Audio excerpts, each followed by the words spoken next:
Selamat datang di channel Keluarga Pandu, rumah berbagi cerita dan pesan.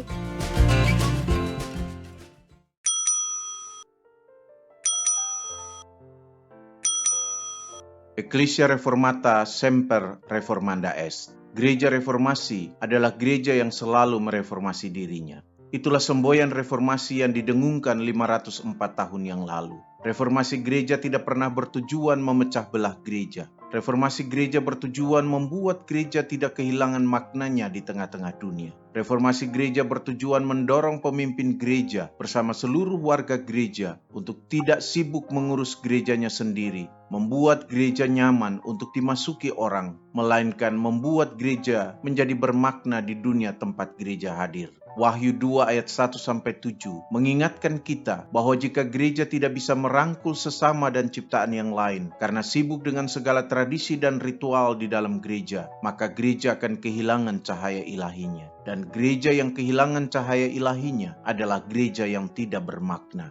Gereja yang tidak bermakna ini akan perlahan-lahan tersingkir dan dilupakan. Dia hanya akan diingat dalam catatan-catatan sejarah. Karena itu, gereja hari ini harus lebih baik dari gereja di hari kemarin. Tugas utama gereja adalah memikirkan dengan baik, benar, dan serius bagaimana seluruh perangkat yang dimilikinya dapat menopang gereja untuk benar-benar hadir dalam masyarakat dan menjadi gereja yang bermakna. Untuk itu gereja harus memberikan ruang dan waktu lebih banyak untuk secara benar dan serius memikirkan, membahas, dan memutuskan perangkat-perangkat yang mendukung kerja gereja, menata dirinya sendiri, memberdayakan setiap warga gereja, dan bersama-sama membangun masyarakat. Pengalaman menunjukkan bahwa gereja bisa menghabiskan waktu lebih banyak untuk membahas soal kuasa dalam gereja, untuk mencari seorang pemimpin, tetapi membatasi ruang dan waktu untuk membahas hal-hal penting yang mendukung kehadiran gereja dalam lingkungan komunitas orang percaya dan juga masyarakat dunia. Gereja memang membutuhkan pemimpin yang memiliki karakter dan spiritual yang baik, serta berkompetensi sesuai dengan bidang kerjanya. Tetapi jangan menghabiskan waktu lebih banyak untuk menghadirkan pemimpin yang diharapkan dibanding waktu yang diberikan untuk membahas dan merencanakan hal-hal yang menjadi tugas utama gereja. Pemimpin yang memiliki karakter dan spiritual yang baik, serta berkompetensi sesuai dengan bidang kerjanya, memang dibutuhkan bila kita ingin terus mereformasi gereja. Dan agar pemimpin bisa terus mewujudkan reformasi dalam gereja, maka jadilah pemimpin yang melayani, bukan pemimpin yang berkuasa. Kalau pemimpin mulai berpikir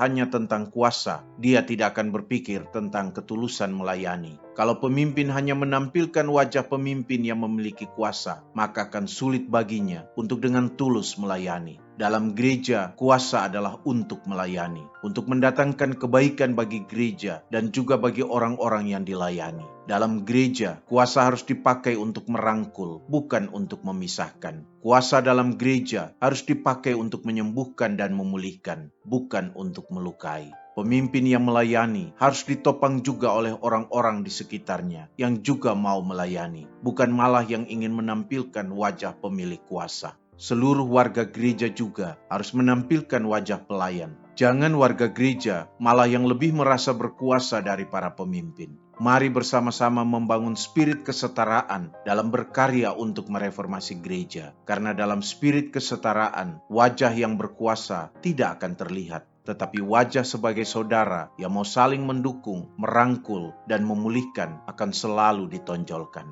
Dengan begitu, kerinduan untuk menghadirkan gereja yang menghadirkan damai sejahtera akan bisa diwujudkan.